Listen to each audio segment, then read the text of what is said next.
It's not generally known, but between 40 and 50% of all cereals are not eaten by humans, but by livestock. And for soy, that's about 75%.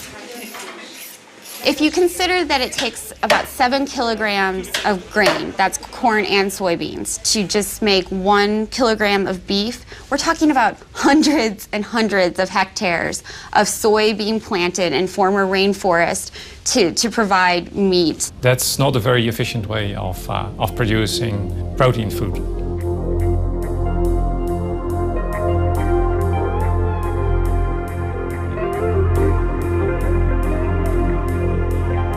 The soy is being imported from places like Brazil. Brazil has the biggest soy export market in the world, and their soy production has grown since the 1960s, something like 57 times. So they're just producing more soy than ever before. And most of that soy is being produced in very environmentally sensitive areas, including the Amazon rainforest and the Cerrado, which is a woodland savanna.